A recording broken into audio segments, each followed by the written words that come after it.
All right, we are going to get started here. Welcome, everybody. I'm Jason Gumper from MS Dynamics World. Really pleased to welcome you to this month's Portals Community Call. As always, it's great to have our host with us, Nick Hayduk, and his colleague, Jacob. I will let them do some introductions, but before that, just please do know that we welcome your questions during the event. Look for the questions block in the webcast interface, and we will be watching that as we go forward. We are also recording today's event, so you will get access to that after the session ends. All right, and with that, I'm going to hand things over to Nick to take us forward. Welcome, Nick. Thank you. Great work, Jason. You already answered the first question, which is that Nice. Yeah. will this webinar be recorded and shared? And absolutely. So, good afternoon, everyone. Good morning, good evening, depending, I guess, where you are on the globe. My name is Nicholas Hayduk. Thanks for joining us for this month's Portals Community Call. Our topic, we're going to be talking about why we love the management app. But first, if this is your first time joining us, welcome. My name is Nicholas Hayduk. I'm the president and software engineer with Engineered Code Consulting Inc., based here in Regina, Saskatchewan, Canada.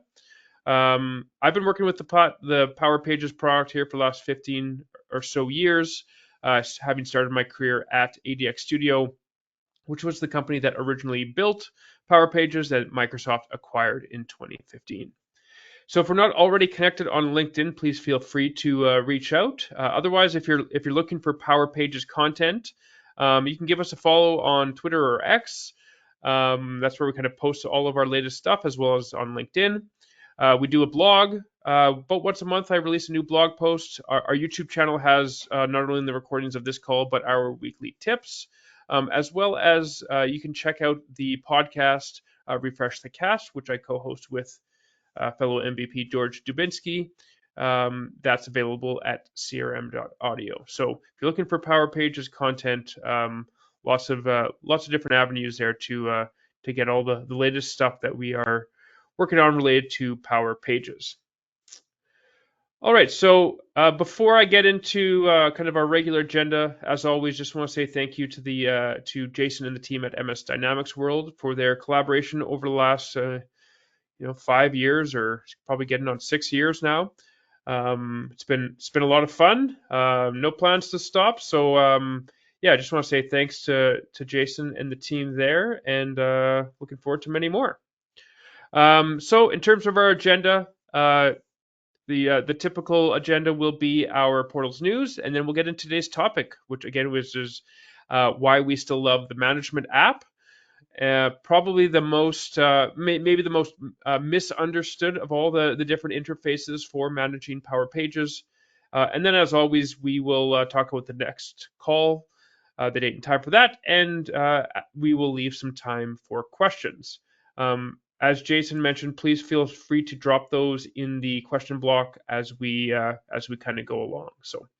But first, we'll get to a little bit of Portals news, not a whole lot. I think Microsoft, kind of taking the summer off, but we do have a couple of new things since we last chatted. I believe at the end of July. So the two releases that came out of the Power Pages teams in terms of blog posts. The first one is the ability to build and extend agents directly from Power Pages Studio. So when you embed an agent into Power Pages using kind of the out of the box, click a few buttons and it adds an agent that is creating a Copilot Studio agent, and it looks like there are some basic abilities to extend that agent directly within Power Pages Studio without having to kind of jump over to Copilot. So looking like there's just some features that don't require you to jump over to a different admin experience to start configuring your agent. So that's the first one. The second one here, this actually, if you dig into it, it's not necessarily a new feature. In fact, it's just kind of more details on a feature that was announced, I think, a couple months ago, and that was this whole kind of single page application model for Power Pages. So if you missed that update, Microsoft has built into the Pack CLI a specific command that essentially allows you to upload a React single page application directly into Power Pages and have it act as kind of like your entire Power Pages site. Um, and so this was announced a couple of months ago, I believe. This latest blog post is just kind of tying in some different technologies all within the Microsoft ecosystem. So GitHub Spark, which is an AI tool that lets you kind of generate. Essentially, you can use it to generate a React-based single-page application, and then Codespaces, where you can kind of build that.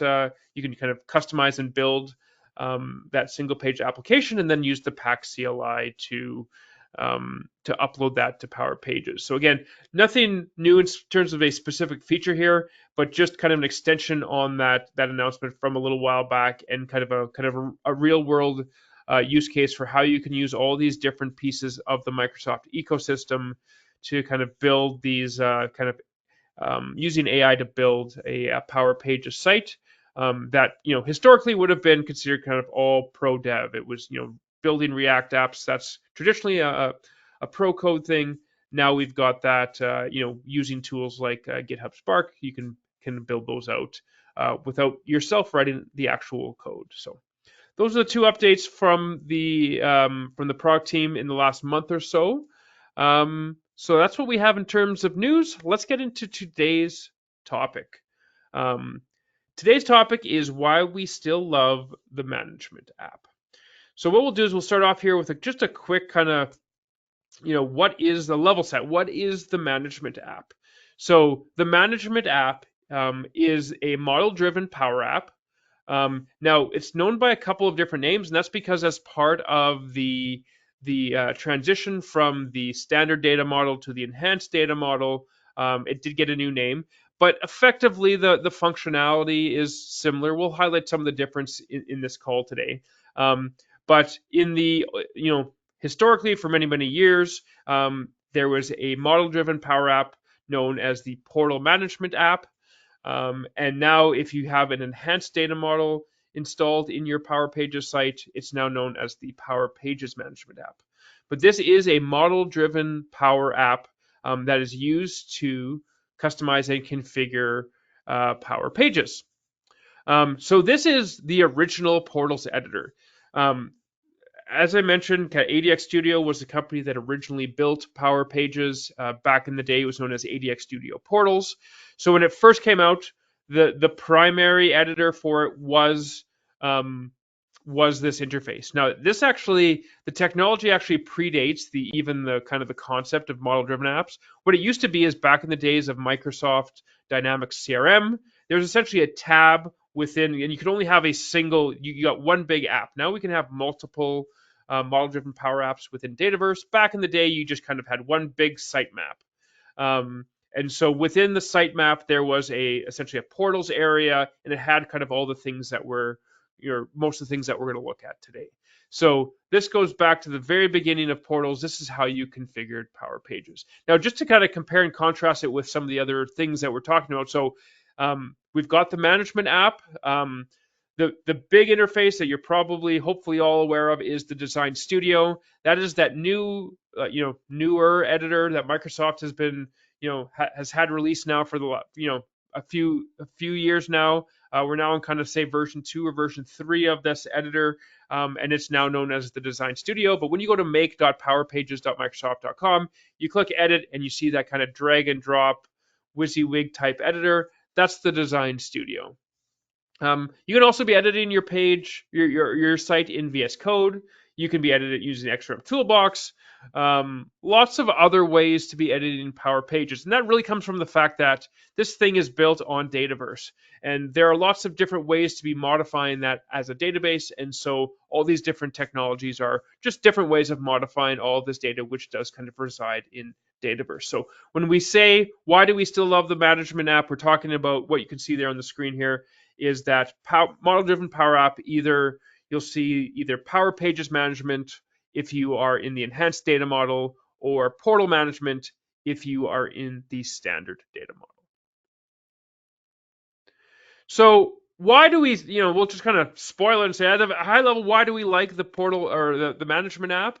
Because it gives you a direct Dataverse access to kind of all the portal records. So we're talking about web pages, site settings, snippets, web files, all the core records related to a Power Pages site are are primarily stored in Dataverse. We'll talk about the ones that aren't, but for the most part, when you're building with Power Pages, um, you get this really kind of almost database level access to Power Pages. You get database level access to the data that's driving your Power Pages site, and sometimes it's just simpler if you can just kind of see the raw data essentially. Sometimes it's not easier, and we'll talk about where that is. But sometimes it's just easier to say, get me into the database. Let me just kind of fiddle with the data as it is. Um, so what this means is it does expose certain things that this is really the main interface for doing things. The designer, as I talked about, something that Microsoft has been working on and released a number of years back, but it does not have 100% parity with what the management app provides. Nor, honestly, do I think it ever will. I would also argue that it probably shouldn't. There are some, edge case features, things that are not widely used that I hope Microsoft doesn't, invest all this time to try and put into the design studio just to get rid of the management app. The management app, being a model-driven Power App, is relatively easy to maintain. Microsoft is not building out all those UI components in there. It should be very easy for them to maintain. So there's probably very little incentive for them to do a whole lot of work to get rid of it. So of course they want to make the design studio more featured, make it easier for the kind of the makers to use. But for some of these more less used features, I think the design or the management app is still a fine place to put it. So for developers or administrators that are using the product a lot, it just gives us that it's familiar for those of us that have been using it for a while, and it just kind of gives you a wide array of things that you can do. And again, it's like you're in the database pretty much, so that's great. But there's just certain scenarios where the designer kind of simplifies things, and again, for kind of maybe more experienced people who are doing it a lot, it can just be kind of simpler and easier to use the design studio, or sorry, the management app in certain places. Again, we'll talk about there's certain places where the designer is way better. And we'll discuss that here as well. But that's kind of what we're going to see. You'll see here at a high level is that um, giving us that kind of direct database access in some cases is just simpler and allows you to be more efficient with some of your work. Um, so I do want to mention I do have Jacob Chapman on the call with me, my colleague here at Engineered Code, and he is going to be jumping in for certain of these slides that he's prepared. So Jacob, why don't you go ahead and introduce yourself and take it away with bulk operations? Awesome. Thank you, Nick. I appreciate it. Yeah, so my name's Jacob Chapman. I'm a software developer here at Engineered Code. I've done a few of these presentations before in the past. But yeah, that's basically me. So yeah, let's talk about some of the bulk operations in the management app. And why this is why using the management app is more efficient. So in the management app, you're using Dataverse directly. That means all of your portal tables, like your site settings, snippets, and web files are accessible via views and filters. You can see in the screenshot here, like you can select, a bunch of different records at a time, and then just clicking that little edit button at the top, and you can do bulk updates there. And you can rapidly scope down to exactly what records you need using familiar filtering capabilities in the CRM. So once you've filtered your view, you can bulk edit right there in the grid, or even open the results in Excel for side-by-side editing. And this makes updating or adding multiple configuration records a breeze compared to clicking through one page at a time in the designer. Behind the scenes, Dataverse supports powerful bulk operation methods like create multiple, update multiple, upsert multiple, and etc. These APIs allow systems to process many records in a single request, offering significantly better performance than individual updates. And this is especially valuable when you're dealing with sizable record sets. And if you're managing like hundreds of snippets, site settings, or permissions, using views and bulk updates in the management app will save you a lot of time, often dramatically compared to using the designer, which requires manual edits one by one. So in short, the management app not only gives you access to Dataverse, but also enables you to perform operations at scale. So if you want speed and efficiency for large volume configuration changes, this would be the better interface to go for. All right, so let's talk about audit and tracking changes. So I'll kind of walk through how auditing works in Dataverse as it applies to portal configurations. Auditing is powerful, but it's important to understand it applies differently depending on the data model you're using. So first of all, auditing must be enabled at the environment level. If it's turned off there, no table or column will be audited, even if configured otherwise. This is like a master switch. Um, for the standard data model, portal tables like your, ADX underscore web pages, snippets, site settings are Dataverse tables. And once auditing is enabled on those tables and columns, Dataverse will capture those changes just like it does for any other, tables or other first-party tables. You get audit history, record level tracking, and the ability to report on changes. However, for the enhanced data model, many of those portal objects are stored as virtual tables. And virtual tables in Dataverse don't support auditing. This is one of the limitations that virtual tables have. And Microsoft states explicitly that auditing and other features are not available in virtual entities. So this means that if your portal is still running on the standard data model, you can fully leverage auditing to track configuration changes. But if you've migrated over to the enhanced data model, which is Microsoft's recommended path, going forward, you won't have audit history on those virtual tables. And so in those cases, auditing is simply not an option. And when available, audit data can be reviewed in the audit history tab on individual records. So if you have the standard data model, if you click under the related tab, if you have audit history enabled on the table, you'll see it here, and then you can see the audit history there. So and that data can also be queried through the Dataverse Web API, which makes it possible to build compliance dashboards or reports. So in short, auditing is great when you're working with the standard data model, but with the enhanced data model, where most portal tables are virtual, audit history simply isn't available.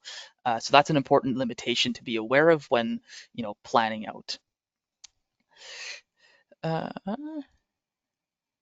right, and I will pass it back to Nick to talk about some of the features that are not in the designer.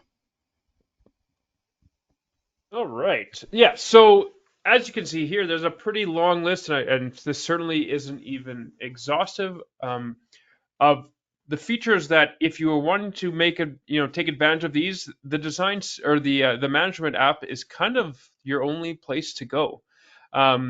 So when dealing with web files, there are a limited number of places where web files are accessible in the Design Studio, but often we find that the easiest and best place to manage, create new web files, whether they're kind of CSS, JavaScript, that sort of thing, you can do that in the management app. Honestly, that's a place where the XRM toolbox can also be quite beneficial.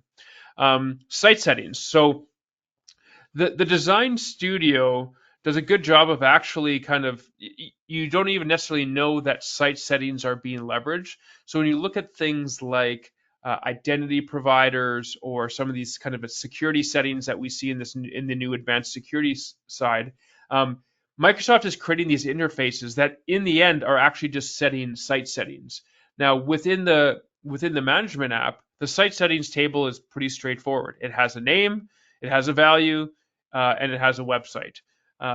So the Microsoft is essentially developing these interfaces that makes it easier to set the value for these settings, gives the user context, gives the user instructions, validates the values that they actually provide are legit.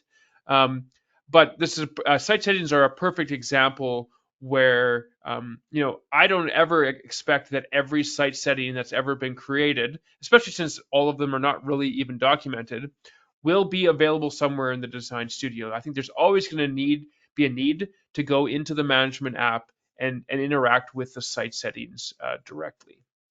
Um, Multilingual. So if you're ever dealing with a multilingual website, which can be challenging, uh, essentially the Design Studio just doesn't really have that concept yet. So if you're dealing with multiple languages, the management app is certainly the way to go. Web page access control rules.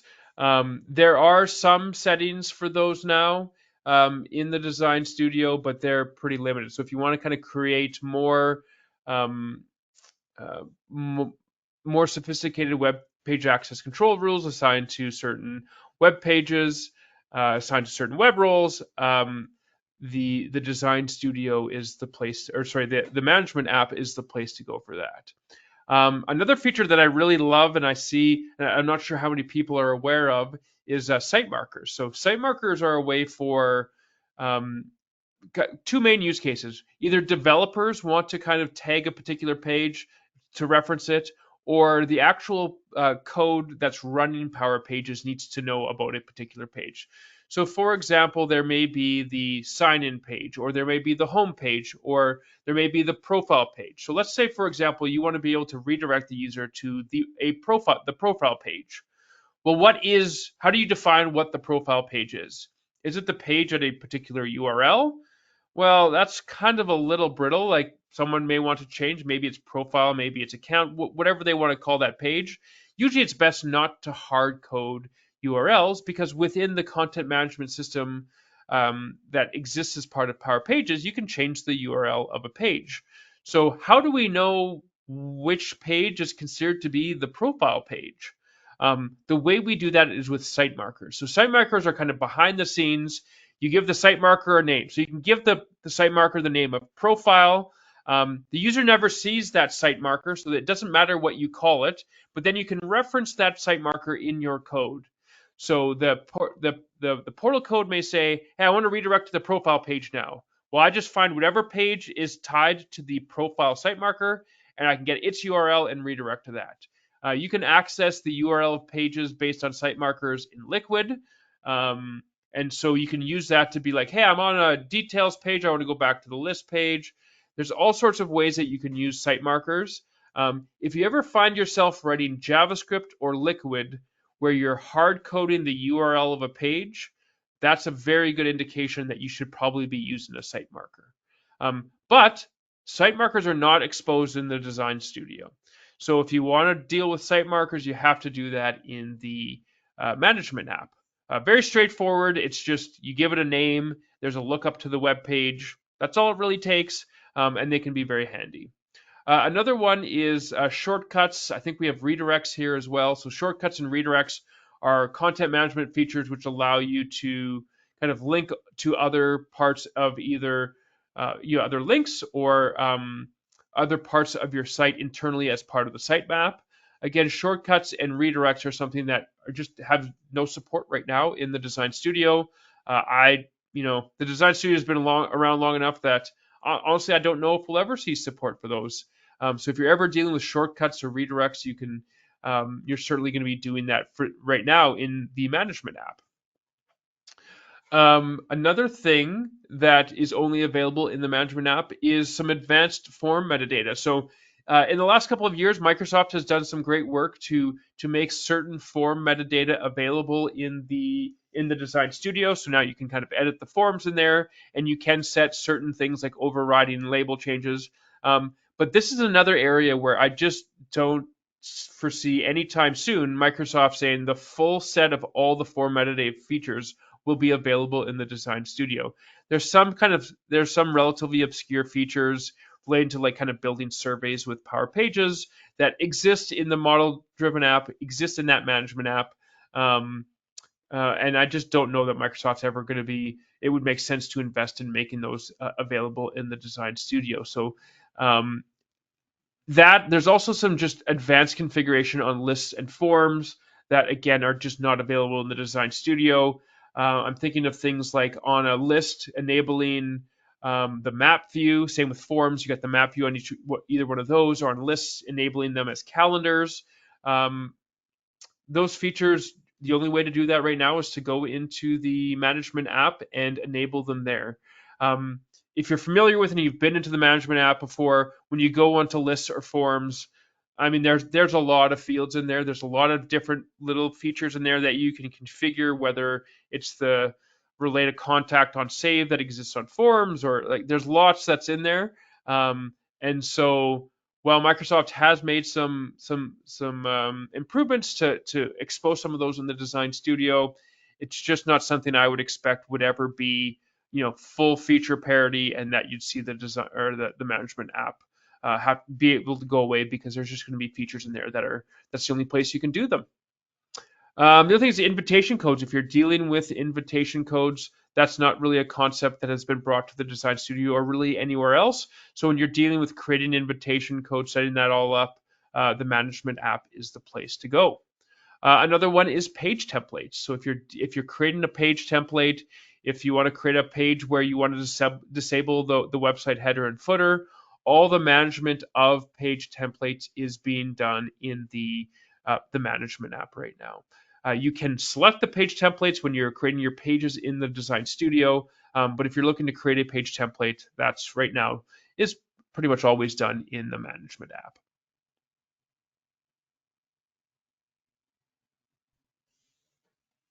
All right. Thank you, Nick. Yeah, so I'll speak to troubleshooting in Power Pages, and talking about why the management app is kind of that go-to tool if you are troubleshooting any page. So when something breaks or behaves unexpectedly, the key is to go back to the source, the raw Dataverse records. And again, to add on to what Nick said, like the management app is the closest thing we have to a database to see kind of everything. And so the designer may abstract or hide what's really happening behind the scenes sometimes. So when the designer doesn't give you that full picture, the management app lets you dive directly into Dataverse tables like your web pages, site settings, content snippets, permissions, everything. And you can see all of that instantly. So if you have like content or settings that aren't updating as expected, this is where you can see and find find that source of what's actually going wrong.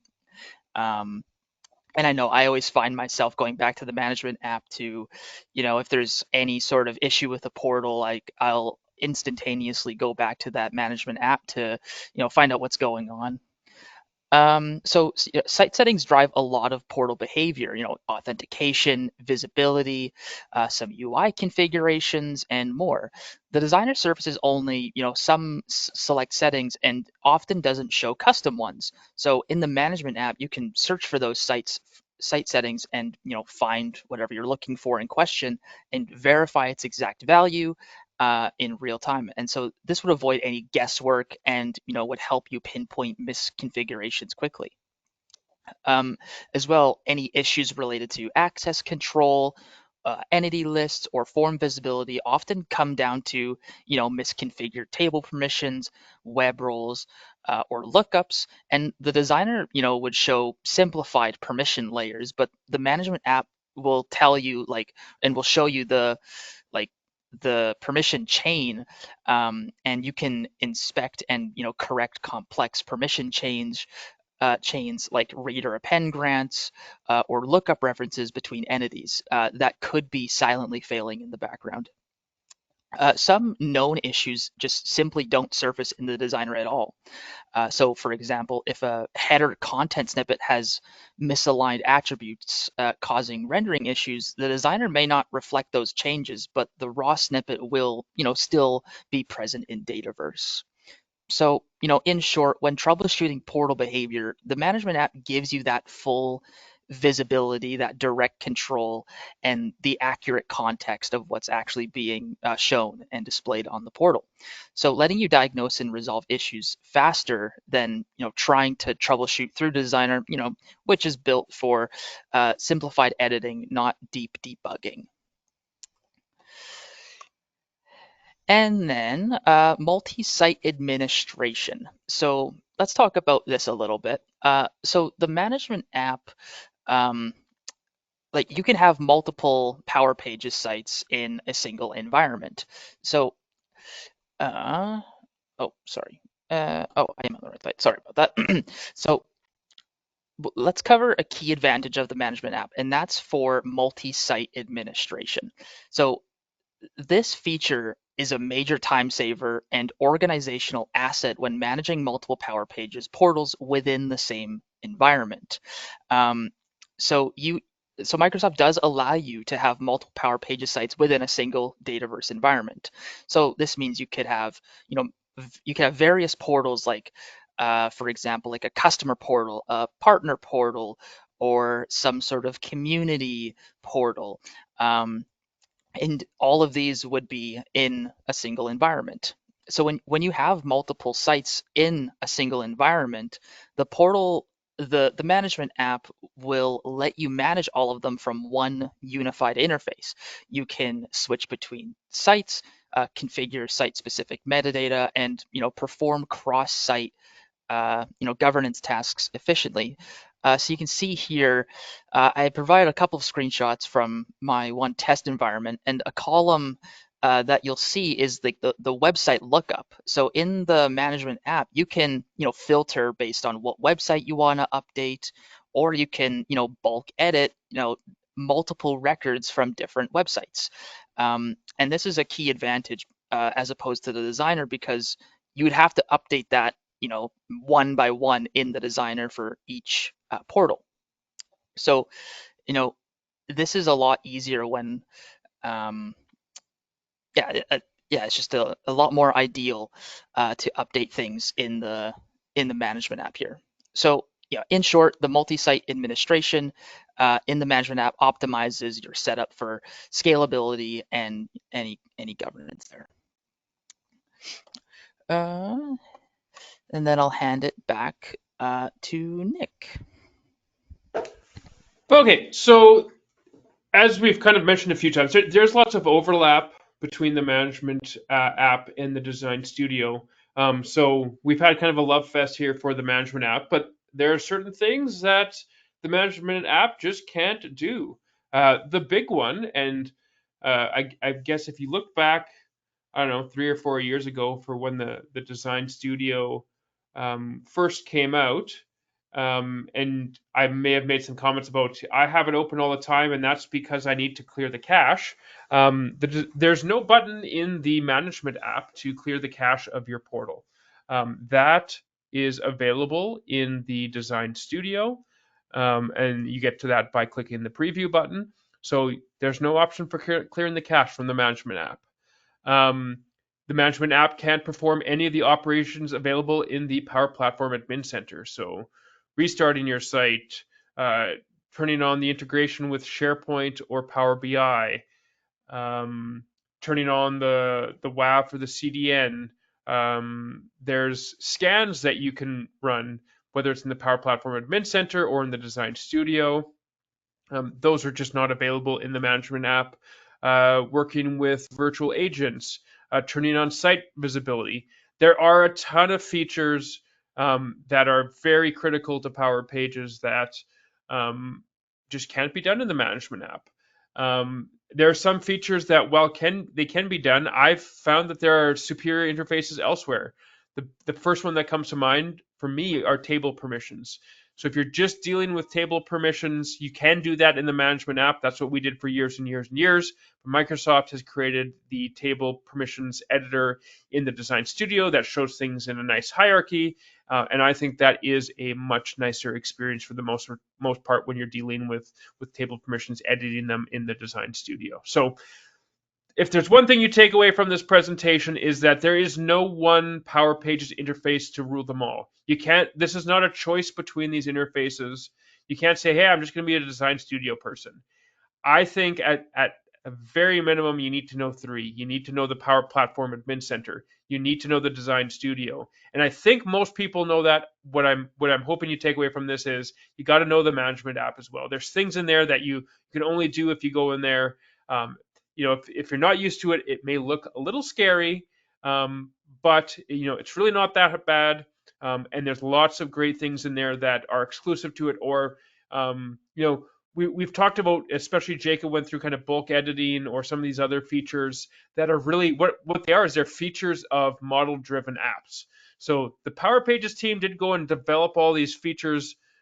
They're just out of the box as part of model driven apps. So if you're already comfortable with model driven apps as a concept and you're using them, you can kind of leverage the features that are just exist as part of that platform to build your Power Pages site. So there's no one Power Pages interface to rule them all. And don't be afraid of the management app. It's a very important tool, and I hope everyone will take the time to learn it if it's something that you've been avoiding up to now. I see we have a question. So it says, since Microsoft is moving towards the enhanced data model, are there any plans to add audit history to the virtual tables? If not, is it possible to write plugins to store audit changes on these virtual tables? That's a great question. So as far as I know, what makes the virtual tables with Power Pages a little bit more unique compared to, I would say, the more traditional virtual tables is with Power Pages, the virtual tables are actually still pointing at data that's in Dataverse. Often we think of virtual tables as data coming from somewhere else. But in this case, the virtual tables in the enhanced data model are still pointing at Dataverse. They're just pointing at other tables in Dataverse. They're pointing at the site component table in Dataverse. And so we did look to see if you could enable audit history on that. And unfortunately, I don't think you can do that there. I could be wrong. Not something we've tried in practice, but so do I think it's possible to write plugins to store audit changes on these virtual tables? That's a good question. Can you write? I don't know that you can write plugins on virtual tables. That's a great question. I don't know the answer to that.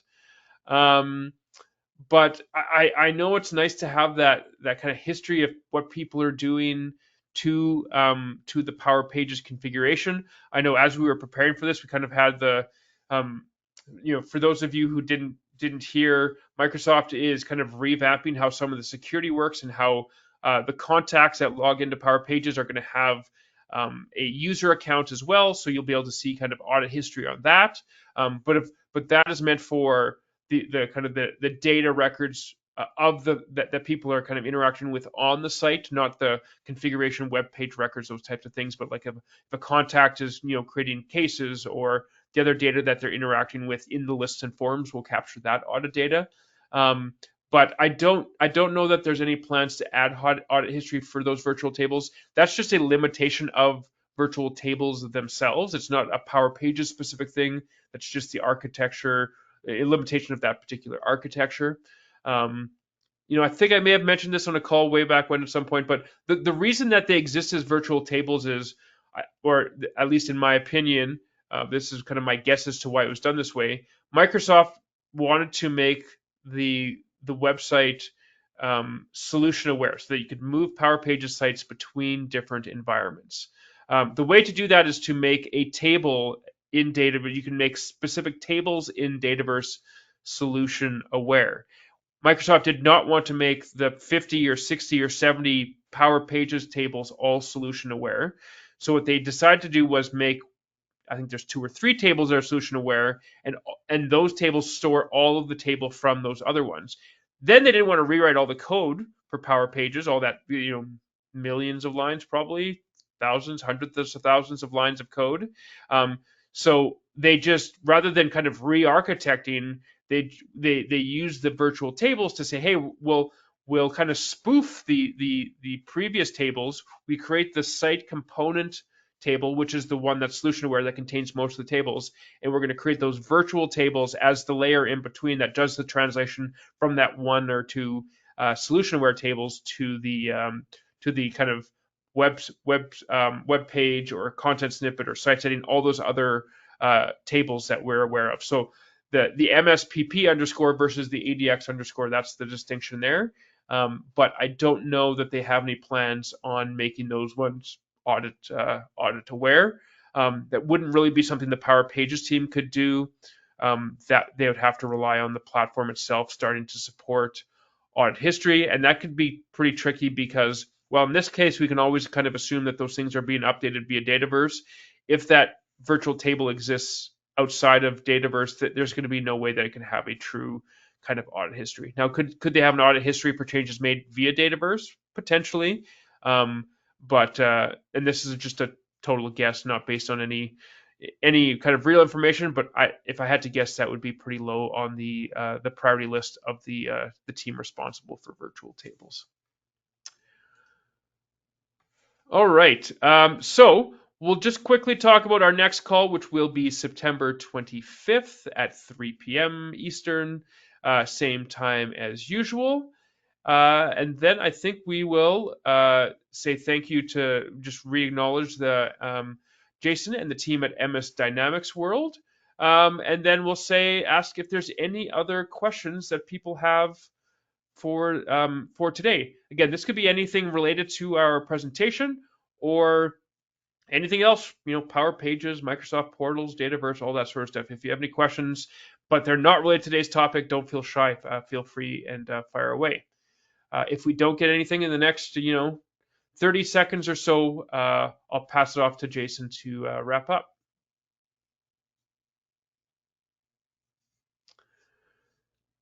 I've started the countdown timer. I don't know if we'll see if anyone's typing. I don't see anyone typing. So Jason, I think you can attempt to wrap up, and if no one answers by the time you're done, then we can end it there for today. All right. Well, maybe someone will enter a question right as I get ready to say goodbye, and then we can stop and answer that. Yeah. But yeah, no, great job. Welcome back, Jacob. Great to have you here again. And as always, Nick, it's a real pleasure. We have recorded this and we'll be sharing it soon. And yeah, let's see if we have any more questions. There is one more question follow-up. Yep. So follow-up, if virtual tables connect to the ADX standard tables, what happens if someone deletes a record in the standard ADX table? So sorry, the virtual tables don't connect to the ADX tables.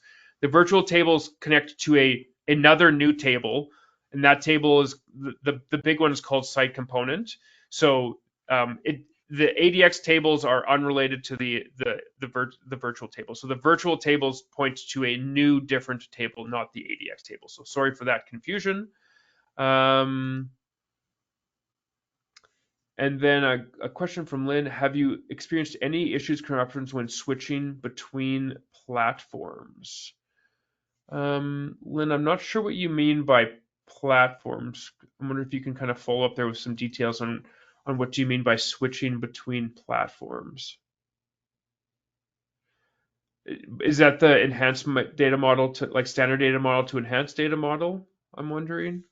If that's the case, I would say that the ones we've done where we've converted have been relatively seamless. I think we did run into some cases where people had the process didn't corrupt anything, but people had some kind of bad data. The big one we saw was web files that either had no note or they had a note where it was null, so basically kind of an empty file. And the migration tool did not enjoy that, and it gave a very cryptic error message. And we had to do some digging to realize, oh yeah, this basically someone had uploaded a bad file at some point. That's the only thing we've seen. We haven't seen anything where the migration kind of did anything other than, if it in those other cases, it just kind of failed halfway through. But other than that, we haven't had, it's been pretty painless to do the migrations between the enhanced or the standard and the enhanced data model. Oh, okay. Lynn's talking about switching between the portal management and the design studio. Yeah. So if you kind of have both open, for sure. So the thing to know about the caching when it comes to Power Pages is that there's the cache of the portal itself, but then the design studio has its own separate cache. So in the design studio in the top right corner, there's a sync button. That sync button is the clear cache of the design studio itself. So if you make some changes in the portal management app and then you go over to the design studio, because I pretty much will always have both interfaces open. But if you then make some changes in the design studio, you could very much overwrite your changes from the design studio. So the key there is to just understand that there is that caching layer. So if you do anything in the portal management app and you go over to the design studio, people will click the preview button to clear the cache of the portal. But what they might forget to do is click the sync button to reload their changes. There isn't really a cache in the management app to speak of, like consider that kind of a direct database connection, but the design studio has that cache. So that's where we see most of the problems, is that people make changes in the management app, then they go over to the design studio, they don't click the sync button, so now they're dealing with a stale version of that. They'll make a change in there, and that will overwrite their changes from the management, because it's basically a last in wins kind of thing. So you could overwrite with a stale copy of the cache from the design studio, overwrite some changes from the management app. So hopefully that answers your questions. Beyond that, Jason, I see no other questions, so I think that means we can wrap it up there. All right. Excellent. We are going to end there. Thanks again, everyone. Have a great day.